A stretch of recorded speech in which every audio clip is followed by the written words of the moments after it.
Hello, everyone who's joined. We'll be starting this session shortly. Give us another 2 minutes.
Kunal, maybe we can get started now and people can trickle in later also.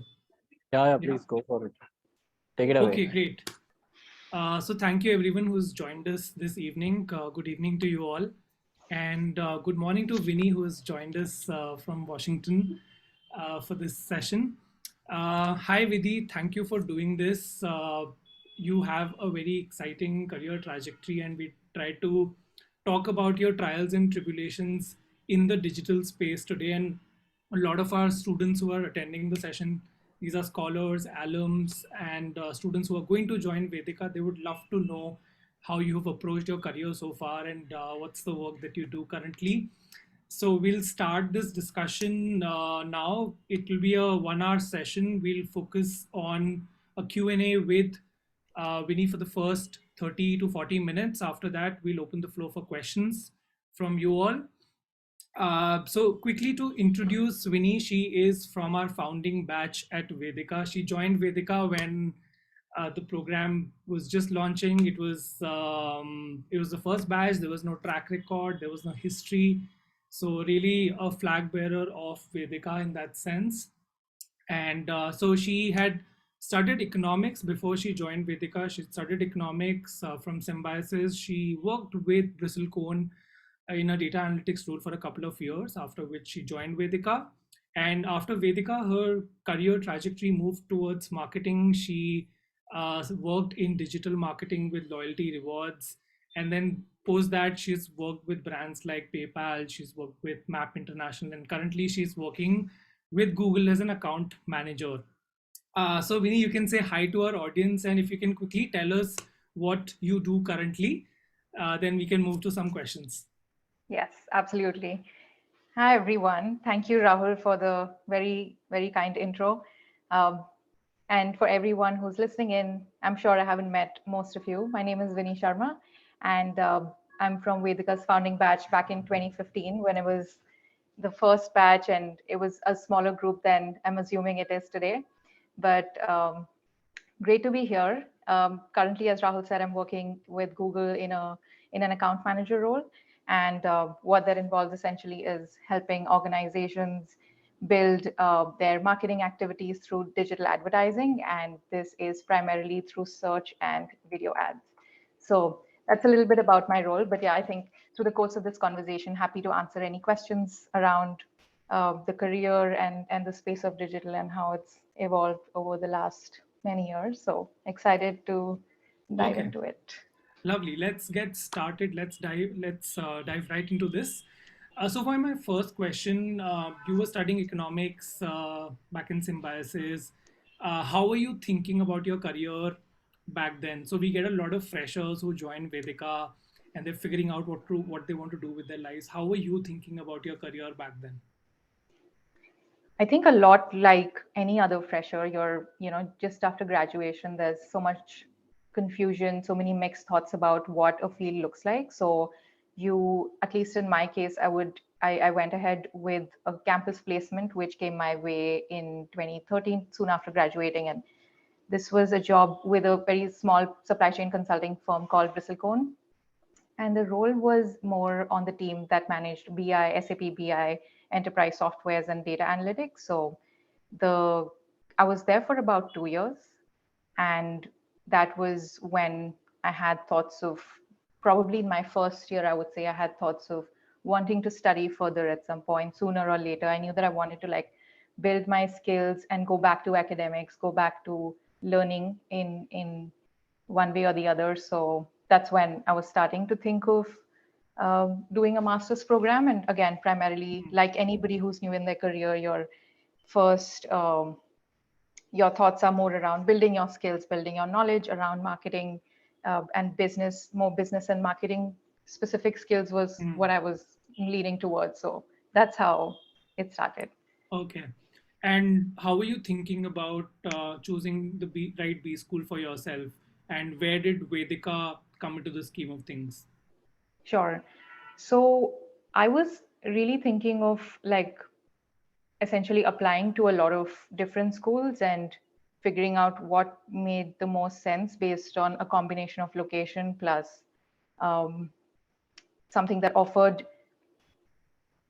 essentially out the, I guess, something that was different from the usual conventional run of the mill stuff. And that is when I'd heard about Vedika from a friend of mine who I was working with in the same job that I was. So we were both in the same job and we both left sometime around the same period. But yeah, that's when I stumbled upon this course and it was new. So very, very well aware that it was going to be the founding batch in 2015. And you don't really have too many things to use as a reference point. So one of the things that I found helpful was just connecting with the program team, connecting with Ananya. At the time, she was the first point of contact for many of us, and she was super helpful connecting directly with the founding team, and just the credibility of the founders and everybody who was on board supporting the program really helped make that decision. Right, right, right. So when you joined the program, were you sure that you wanted to enter the field of marketing, or is it something that you realized in the course of the program? I would say, I guess my early learning or inclination towards wanting to get to know marketing better was probably in my first job when my core role was more in data analytics, but I was taking up like a short-term marketing project within that team. So that's where I got to know a little bit about social media marketing and email marketing. And we were developing this plan for existing and potential clients that would be communicated across email channels and LinkedIn primarily. And then that's where I guess that was like my first sort of hands-on project related to marketing. And I would say that's what got me interested first, but it was still too new. And through the course of Vedika, you connect with people who are in different stages in their career, and then you gain more insights from them, from peers directly as well. So yeah. Okay, okay, right. We'll talk more about your Vedika experiences, but I want to ask more questions around how you entered the digital marketing field. So after Vedika, you got placed with Loyalty Rewards. So was that a conscious decision of trying out digital marketing, or it just happened to you? So I was actually just applying for a marketing role in Loyalty, and I didn't know it would be digital specific. But fortunately, it happened to be in a team that was managing digital advertising, more focused specifically on search and social.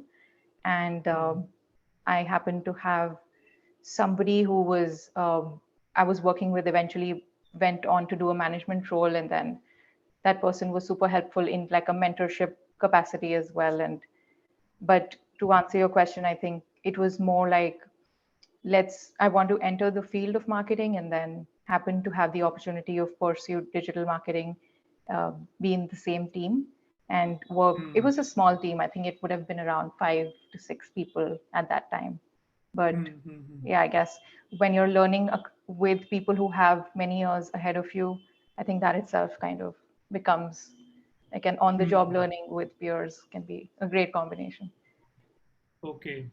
And back then, 2013-14 is really the time when digital marketing was kind of on a boost, and people was suddenly noticing that there's this new role within the realm of marketing that they can take up.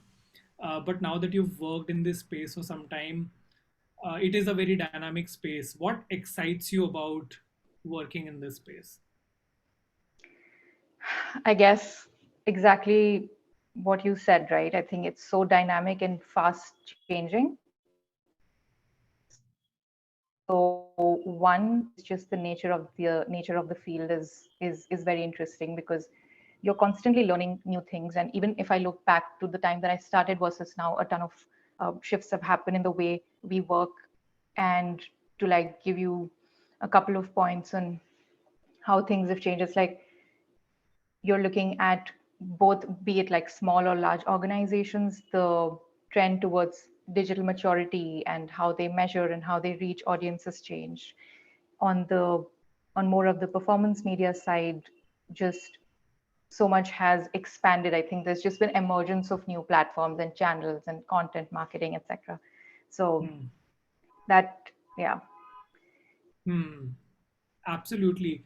In fact, I feel so. I work on performance marketing, and if I'm not keeping up with what's happening with the algorithm within a month, I feel very obsolete. So, my next question would be, how does one stay up? Because it's a very dynamic industry, and you need to keep up with what's happening every single day.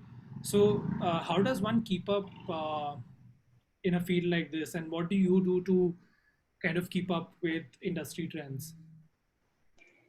I guess it's a lot to do with being in like digital media space is very broad. Any sphere of marketing, I would say, just like connecting back to what's going on in the industry that you work in at large. So if you're working in education and higher ed, what's the trend there?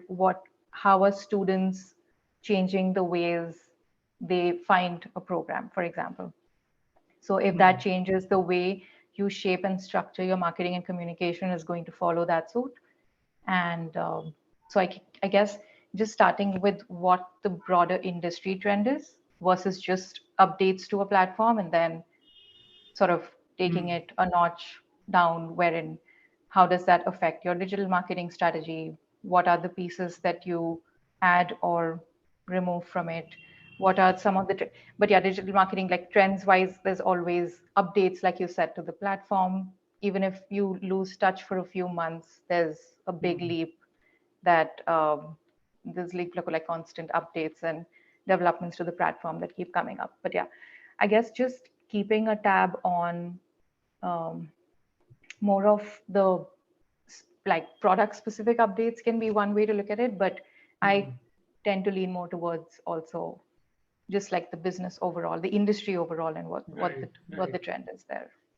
Given you work with Google, I'm sure you would have worked with different industries. So is it a highly transferable skill? For example, if you work on, say, performance marketing for an education client, how different would it be with, say, an FMCG client?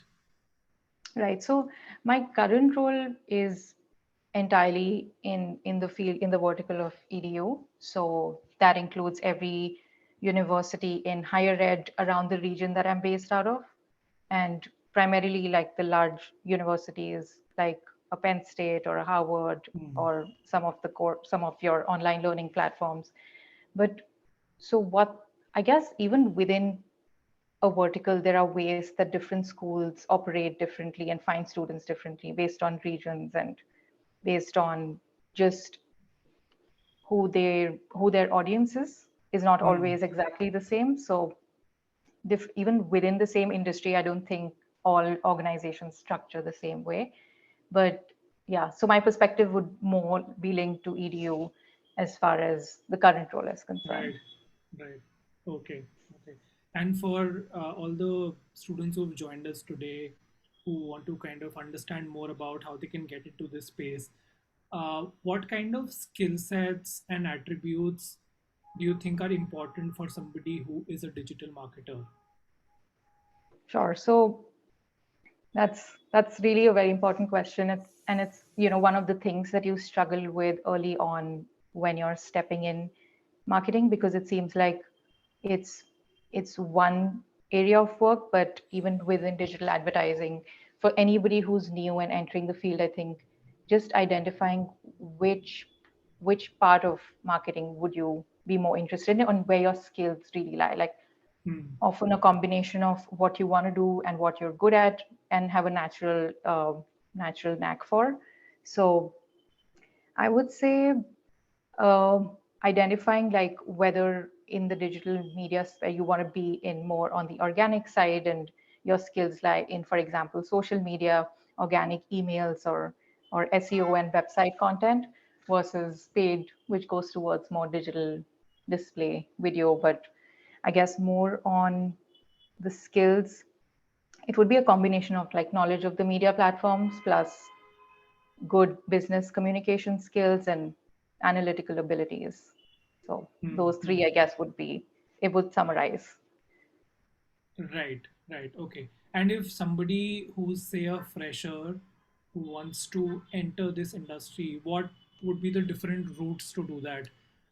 You did your master's at Vedika and then you worked in this industry, and you kind of also did a small course to upskill from MIT. What are the Yes. different routes that you see for someone who wants to enter this field?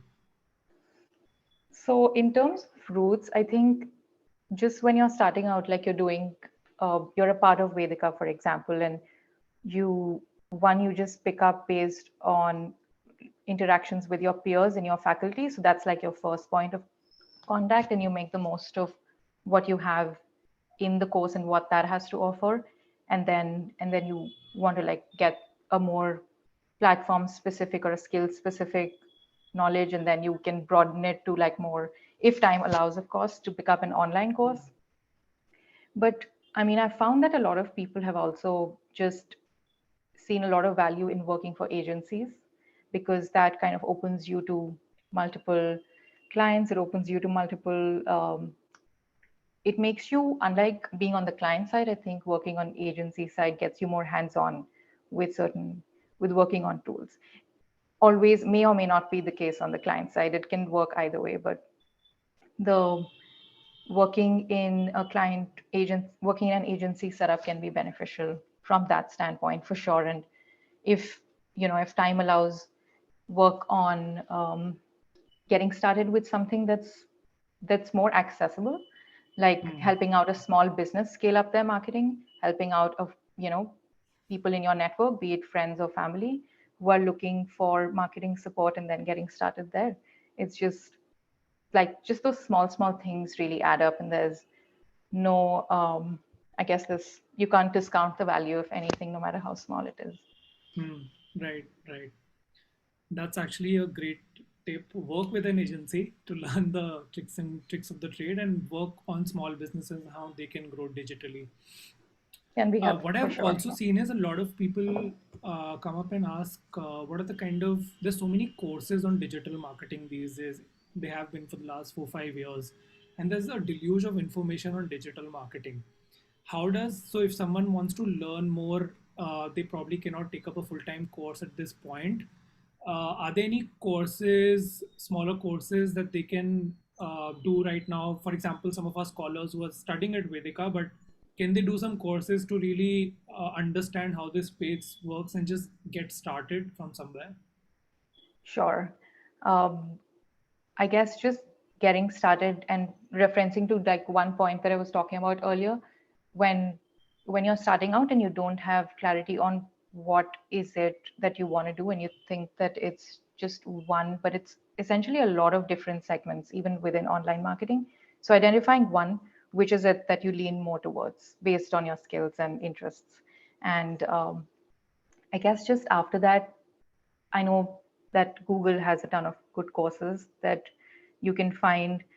Often anything that's linked to working on a platform, learning it directly from there also helps, because it often includes like updates and anything that's new in the technology that gets highlighted as part of it.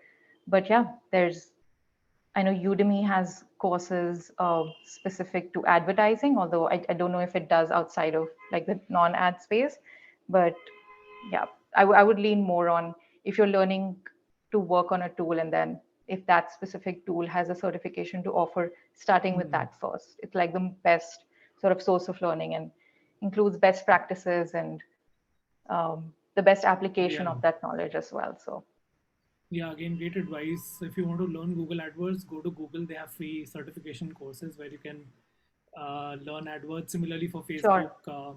yeah, Yeah, right. it's definitely a combination of free. Some are paid, some are more like short term, Mm-hmm. long term. So depending on like how much time you have,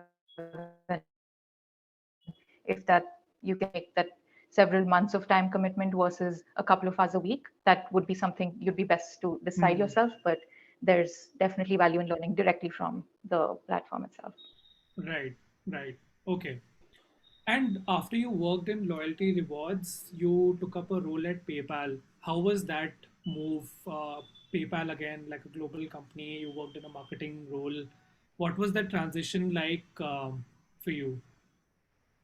So the transition was I believe I was in loyalty for about 2 years, and this was Hmm. entirely in the digital advertising space. The move from there to PayPal was more out of like, your learning curve is flattening over time, and you want to try and do something different while being in the same field and then carry forward your skills. And then that happened to be when I was in Bombay and found this new role at PayPal, which also happened to be in the same location.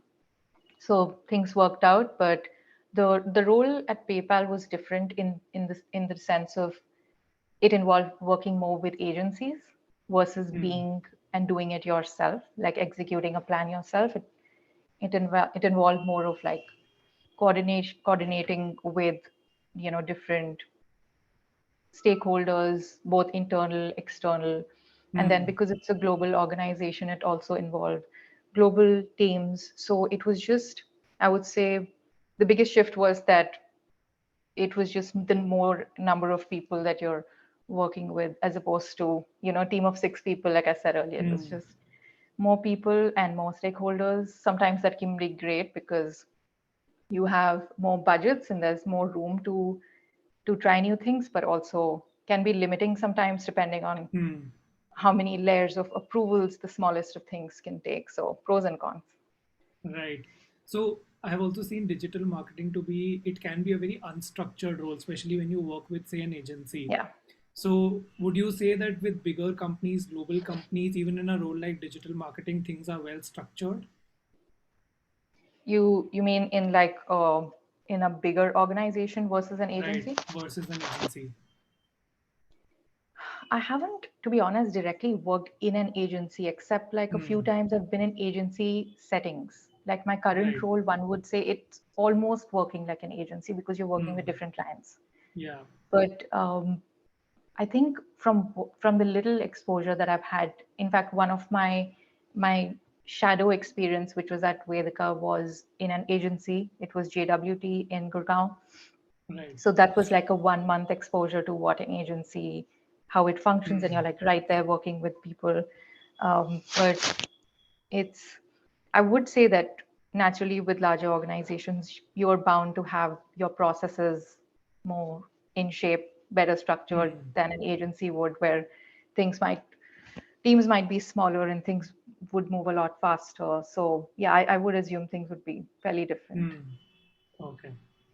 And in 2019 is when you got married, if I'm not wrong, and you moved to the US at that point. Yes. So, we keep talking about this at Vedika, how we want women who are coming to Vedika to sustain careers and not drop out of the Hmm. workforce. How were you thinking about your career at that point? And you took, I was looking at your profile, and there were no gaps in your profile also. Even with all these transitions, you kept working through different jobs, and you joined MAP International at that point. So can you talk about this transition to the US and how were you thinking about your career at that point? Sure. Um, yeah, as you said, I was, planning my wedding around the time that I didn't know where, how I was going to figure out what work would look like. Especially it's in a new space. It's very, very unfamiliar. But I guess one of the things I was sure of is that it's not, it's a non-negotiable carrying forward and not really just I guess having a gap which isn't filled with something that you're constantly doing to develop it, even if it's not directly with a job. It could be just an online learning. It could be, applying for roles or just reaching out to people who are in roles that you want to be in. So it doesn't actively mean starting a job on day one. I think it's so for a few months I was just figuring out what I want to do with the time and how what I can take from the skills that I already have and directly apply them to roles there. And that itself, I wouldn't say um, it's a lot different. So there's not a lot of like unlearning or anything, but it's more to do with figuring out how to best like market yourself as somebody who is equipped with the skills that they're looking for. Okay, and was the work transition difficult from India to the US? What was that like? Because I'm Um, sure very different culture. yeah, What was the difference in the nature of work?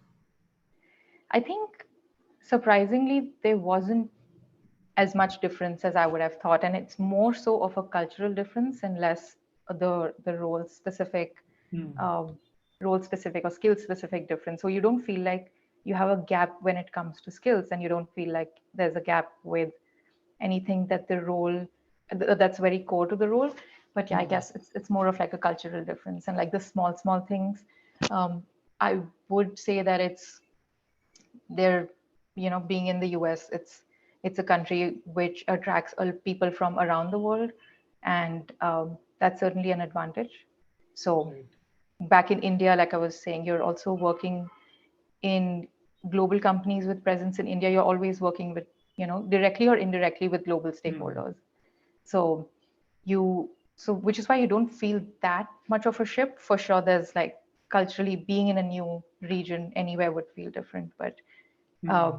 yeah, fortunately, not as big a gap as I would have thought. Great.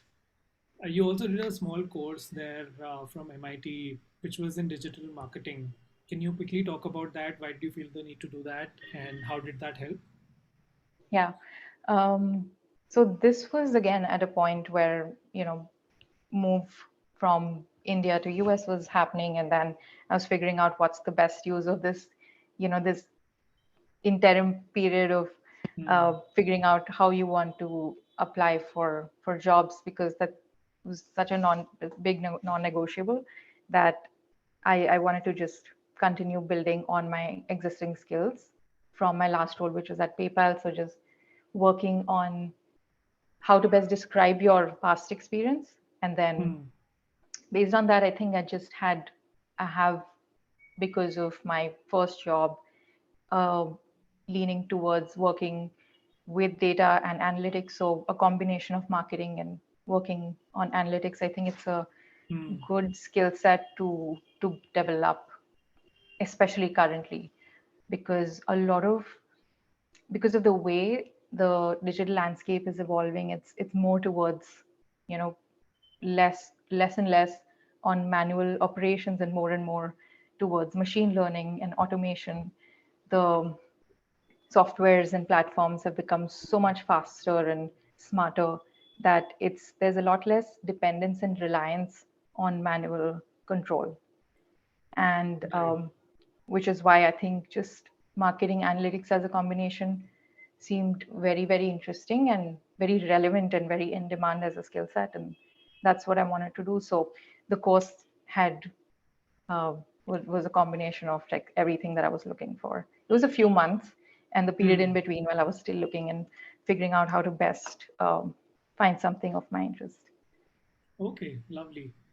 We will now go back to your Vedika days. So first, I want to ask you, um, what has been Vedika's role in your career trajectory? What did those 18 months help you with? So with Vedika, I would say it's being a part of the founding batch. And, I'd love to know how things function now, but a lot of the things are still new to both students and the program team. Hmm. So the experience, I think, would be unique just to our batch. And, Yeah. That's just from like the best parts of Vedika that have taken forward with me. It's just that the fact that it's one, not a core and only focused on one area of business management, but more sort of a holistic, all round development of writing communication and personal development. So, those are just pillars that you realize more and more with time. That's what employers value. But outside of that, I guess just like any B school, having a network of people and interacting with peers from different backgrounds and different regions they come from and different not everyone is there were people in our batch who were more inclined toward the social and development sector. Some were core management focused, and that was an interesting mix of people. So one would be the business communications and writing bit, I guess, that I found was very interesting. And the other thing would be just, I guess, networking with peers and faculty. Some of them who are, my closest friends to date, part of the founding batch, and I wouldn't have met them otherwise. And some just, one of the other things, I guess, that stands out through the Vedika experience is the exposure to mentorship. And that was for me, and I'm assuming it would be the case for a lot of people. It's like the first time you're in a very formalized, structured setup of having a mentor. And I think that's, going forward, it's just something to take ahead with you. I don't mean that specific mentor, but like the idea of, having a mentor and how that impacts you. Just, like learning from a senior in your industry, somebody who's, who has your best interests, can pour their knowledge and into your development and growth. So personally, I'm a huge fan of having a mentor. Okay, great. And how was your shadow experience? If you could quickly talk about that also. Yes. So we had, we were all assigned to like different organizations, different women who were in senior leadership positions. So I had mine with an agency called JWT. It's based in the NCR region, and I was with an office which is based out of Gurgaon. And I was shadowing Babita Barua, and at the time she was leading the business. I don't think she's a part of JWT any longer. She left many years back. But the shadow experience, yeah, I guess, like I was telling you, I haven't worked with an agency except that small stint. And with senior leaders, I guess you assume that they're, naturally super busy. They have so much going on. So even getting a few minutes of their time every day, I guess it can be so much that you can make out of. And even a few hours a week, I would say, or even a few interactions a week can be super helpful. But yeah, that was a unique experience that I take from Vedika. Okay, and who would be your favorite faculty from your time at Vedika? Okay, now you put me on the spot, and I have to Yes. remember. So, like I remember faces so well, but favorite I faculty or think favorite course? favorite course I loved. I would say this would be like early in the semesters. Probably in the first one, it would be we had Pranab Sen for economics. Is he still He's still around? teaching at Vedika. Yes, he's Amazing. Not surprised. So I think Pranab Sen was a fan favorite. I'm sure he still is. Amazing, amazing person, and such a great, industry leader to learn from. And who else? We had a lot of writing workshops towards the end, and we were like essentially broken up into cohorts of people, and we were asked to do something new and different around writing/speaking. So it wasn't necessarily on the spot. Sometimes it was just an assignment. Sometimes it was more of like an interactive activity in class. But I really enjoyed those as well. Okay, great. I have one more question that will make you relive your Vedika journey. Favorite moment from Vedika? It could be outside of the classroom, it could be in the classroom, it could be in the hostel. I think favorite moment of Vedika was it would, I think, go back to the time where we were doing our planning for an annual, I don't think it's called exhibit, it's called, I think, an annual event where we're essentially celebrating the completion of a year and of the founding batch. So definitely that would be the biggest one that stands out because it Was was, this the founding day of Vedika, which is around it, March? I think it would have been the founding day. Yeah, Yeah, yeah. if I'm not Okay. mistaken. But yeah, the planning around it was super exciting. Everybody was like handling some part of the planning. Somebody was performing, and I remember I'm being involved in a few of them with some friends of mine. So super Yeah. exciting time, I think I've seen some videos and pictures from this preparation. of course. Sweet. Okay, great. So this brings us to the end of our questions. Okay, everyone in the audience, please put up your questions in the chat, and Winnie will be taking them one by one. We have about 20 minutes of time, so we'll start with Samira's question. How did you enter the digital marketing vertical at Google? Was it an independent application or were you contacted by a recruiter from Google? How are the salary standards for Google in Washington? So to the first part of the question, this was more of a recruiter reaching out to answer the first part.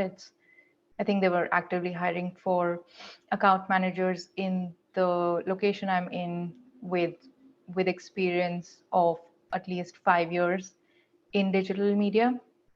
And then they were also looking at, they were also open to, and I don't fit in that bucket, but they were also like keen on getting people who worked across client portfolios. Like having some agency background would be helpful because that's what the current role is a lot like. And that would be the first part. But yeah, I think in terms of like the pay scales and compensation scales, it would be something I can't compare to a different region. And I could don't have a point of reference. Yeah. Till we get the next question, I have one.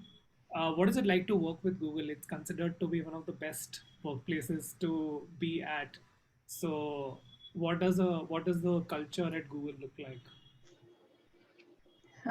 Very, very fast paced, very strenuous, at least in my roles. I think it's because it's such a big organization to just have one description and assume that it might be true for all verticals, all regions wouldn't be fair, but just the vertical and team that I work with at least is super high speed, fast paced, and lots is happening every second. It's almost like doing another master's program. Okay, that sounds exciting. We have some questions that were submitted to us before this session. I'll go through them now. Okay, so there's one question. Before joining Vedika, I worked in the IT sector for 2 years, and then it was very difficult for me to switch jobs. So I decided to pursue MBA to build a good profile.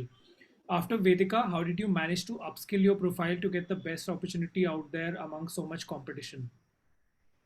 Sure. I think I wouldn't say that it's similar to my profile. It wasn't like an IT specific role, more like data analytics. So I would say anything that you might want to do in the course of Vedika, like not to think that something as small as a marketing project or shadowing a mentor who's in the field is too small to mention. Always like highlight the small things because when you're starting out, that's all that we have. And those be it like working on a shadow project, if there's any kind of highlights from that you can highlight Hmm. that you were directly involved in working on / managing and contributing to. So definitely highlighting that, because that's what is the best that you can draw out of the little experience we have. And outside of that, as I was saying, if time allows, upskilling through short courses can be super helpful as well. Getting certifications, it's more so of like very fundamental marketing media knowledge fundamentals that can help you, so that you can get help with through an online course. But I think it's worth having when you're starting off. Right. Okay. Okay. We have one more question in the chat. What was the role of the program mentor in your life while you were at Vedika? Would this be the shadow mentor or? So the program mentor that you would have been allocated, the male mentor, industry mentor. Yes. Okay. I think so. The role of the mentor, like I said, because most of them would be senior leaders in their fields, time is limited. So one of the things you would come across and run into is figuring out a way to meet with them, get some FaceTime with them. So that would be something that one would have to just figure out as you go. It's okay, because we're aware that they're all super, they have a lot going on. But so I think with Sanjay Mohanty, his name was, and he was helpful in terms of like guiding why. Like I think one of the things I was touching on earlier is, because it's so broad, identifying where is it that you fit in the digital media sphere is one of the first things that you want to look at, and not just like maybe I can do any of the above. So I guess that's one of the things that stands out the most in my interactions with him, wherein he was of a guide towards identify what you're good at, identifying what you are best cut out for. So combination of what you're good at and what you enjoy doing in the space of marketing, and just going with not just going with what anybody else might be suggesting. Okay. Okay. I hope that answers your question, Pragya. Next question. I'm currently running an advertising agency in Mumbai. It's a 30-year-old agency. We are still doing traditional media. While I feel we have missed the digital bus, we don't want to be late.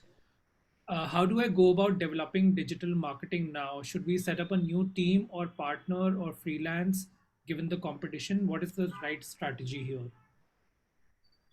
Who's this question from? Sorry, Rahul. So this question is from one of our alums, Chaitali.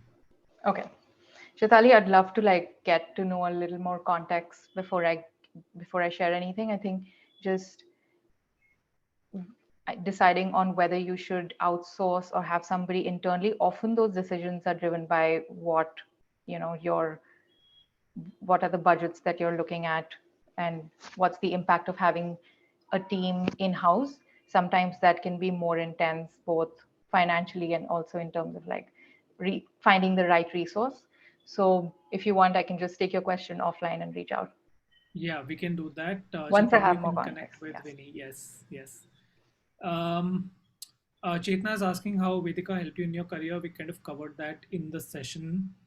One more question. As Vedika is a hectic course, how was your mindset with respect to learning and personal development during your time at Vedika? Any insights on this? Insights on like learning and personal, I think. How did you tackle the rigor of the program and, absorbing what you were learning in the program?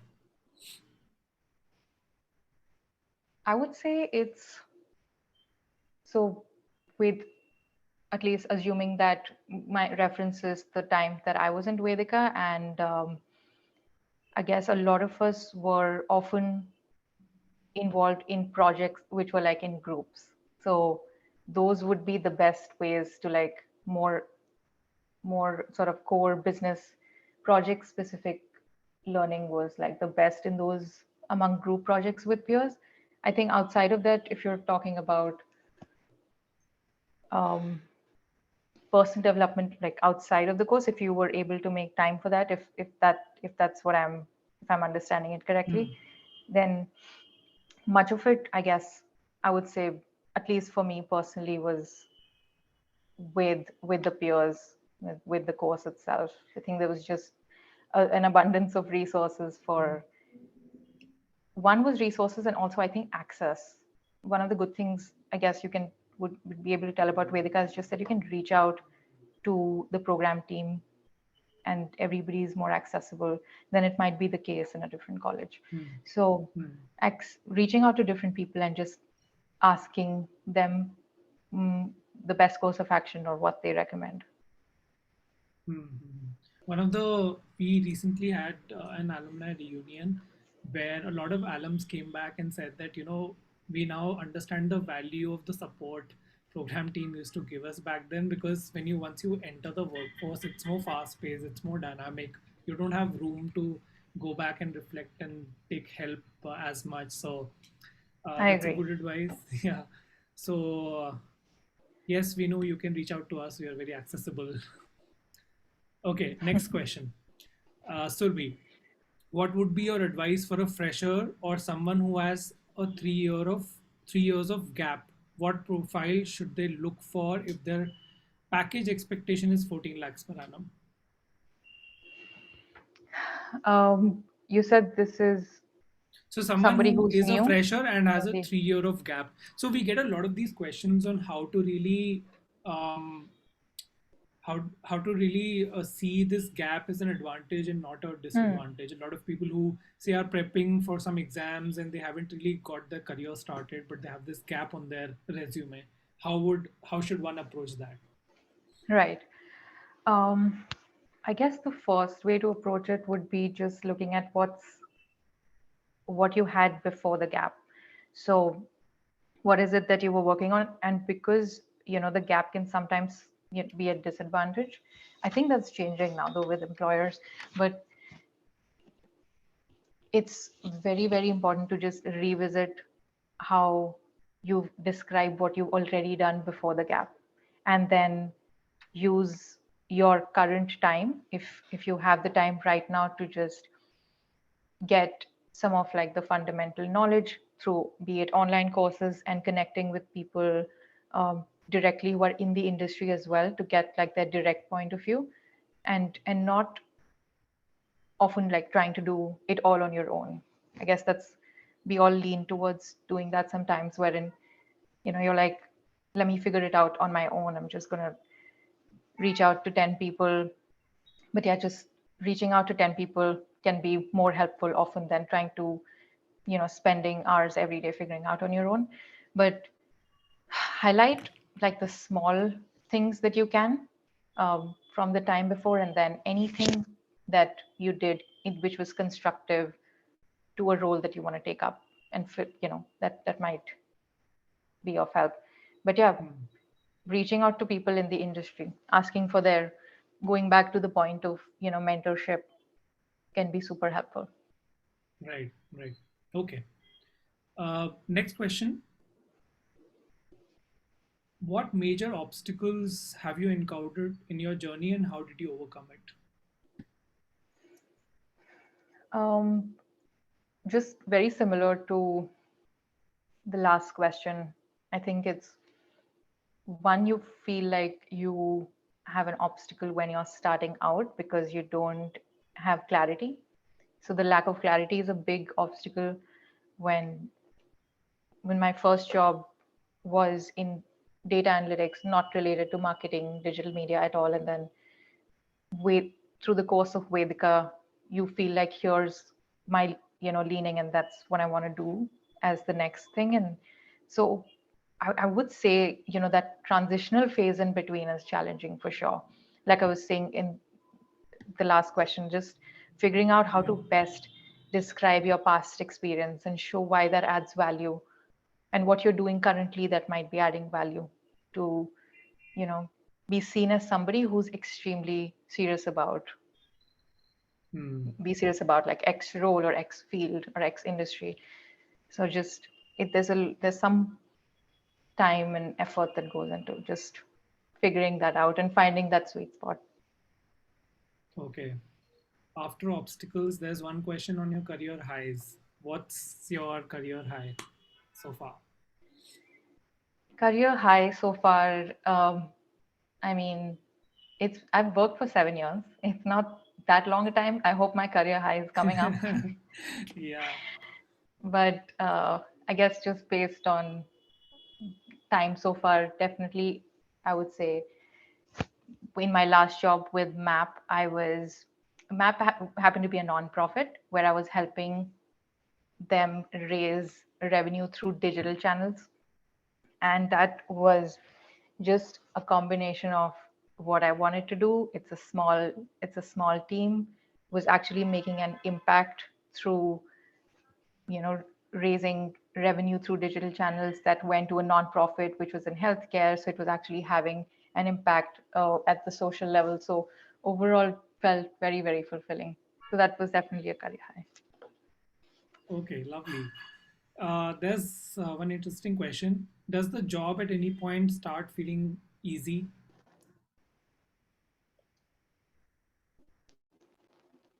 I think it That's does. I think it definitely does. Yeah, for sure. It does feel like very, very overwhelming. I think most jobs when you start out, you feel like you feel an imposter syndrome. You don't feel like you fit in, or you feel like you have a lot of catching up to do, but it gets better. And I think it's just good to just remind yourself that it gets better. yeah, that's a good affirmation. Um, so next, what are the few trends in digital marketing currently? So I guess for anyone who's new to the space, some of the biggest trends over the last years, and then things that are changing more rapidly, I would say would fall under one, the emergence of new platforms and channels. For example, content marketing, influencer marketing, I would say would be one of the themes that wouldn't be the same last few years back. The digital maturity of organizations has evolved a huge by a huge factor over the last several years, but on the rise still. And then I guess on purely on what I can say on the performance media side, the advertising space, it's going more and more towards like privacy. The privacy landscape as such has gained a lot of momentum, and we're moving towards like a privacy first, user first. There's consent on what's the data that you want to share. So increased transparency with those of you with anybody. In fact, even if you have a smartphone device, having an Apple device, and if you have an iOS 14, for example, that's an example of how rapidly the privacy landscape is moving, because you're essentially going towards a no cookie, no third party cookie world in the next couple of years. And that's going to really change the way advertisers look at reaching, but also measuring and reporting the performance of how media works, how their, every dollars, how every, every cent of money spent is being reported. A lot of it has to do with how the privacy landscape is changing. So that's a huge theme right now. Yeah, that's a great insight. We have one more question. When is the right time to make a shift to the next company? When is the right time to make a shift? I guess it would vary depending on why do you want to shift and what's in your current role. That I guess one of the biggest reasons to move might just be because you feel like it's going flat and there isn't so much to look forward to day after day, and you've kind of hit the plateau of what comes ahead, and that might be a big reason. But yeah, I guess just also giving your current role enough time to reach that point might not be too soon. So it might not be a few months in the role where you feel like there's nothing more. I guess just giving it enough time where you're convinced that there is nothing more left to explore, or you are an expert at what you're currently doing and you've hit the ceiling. So that might be a good point to look outside. Okay. We are going to now ask you the last question. It's from somebody who's going to join the program. She's asked, what are the important skills, foundations one should learn before joining the Vedika program? So did you do any prep before you were joining Vedika? And for somebody who's joining, is there anything that they can learn before they get into the program? I don't think the program itself requires prep to join the program. They're very smart in terms of who they want to select with their interactions, and I think the program team is well equipped with what they need, what they find in you, and feel like if you're a good fit or not. But I guess just the knowledge of entering a course like Vedika, it helps to know that you are walking into something unconventional, often, which is not like another B school. It's not the run-of-the-mill standard MBA course that your colleague might be doing. So just having that knowledge and knowing that management would be one part of what you're learning, and then there's going to be self-development, a lot of focus on business and communication skills, which is a great combination. But just walking in with the mindset of making the most of the time, and just also one of the biggest things to take away is the peer network that you build. Right. So that brings us to the end of this session. Thank you, Vinny, for answering so many questions very patiently. We know that you have work today, so we'll not keep you for long. We'll just end this session. And to those who've asked their questions, but we have not been able to take the questions, you can, Vinny, is it okay if I ask them to reach out to you on LinkedIn?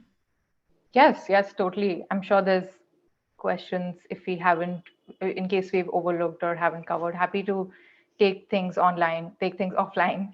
And I know there was one question, I think, in the process where somebody had reached out. So happy to catch up more on reach that out as well. to Vinny on LinkedIn. You'll find her.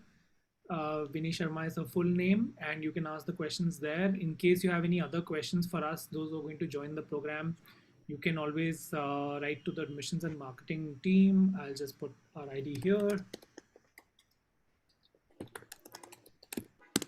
Okay, great. So Vinny, thank you so much. And I hope, and I know that a lot of students would have taken a lot of inputs on how to enter the field of digital marketing, what trends to look out for, some great advice on how to upskill yourself by just working on a business or working with an agency. Mentorship, something very important. And I feel like, especially in the Indian education system, we don't have formal ways of being mentored. Yep. So those who are at Vedika, please make most of your program mentorship, your shadow mentorship, and make them your mentors for life. Thanks, Vinny. Again, we'll close this session now. Yes. And thank you everyone for joining. Thanks everyone. Bye-bye.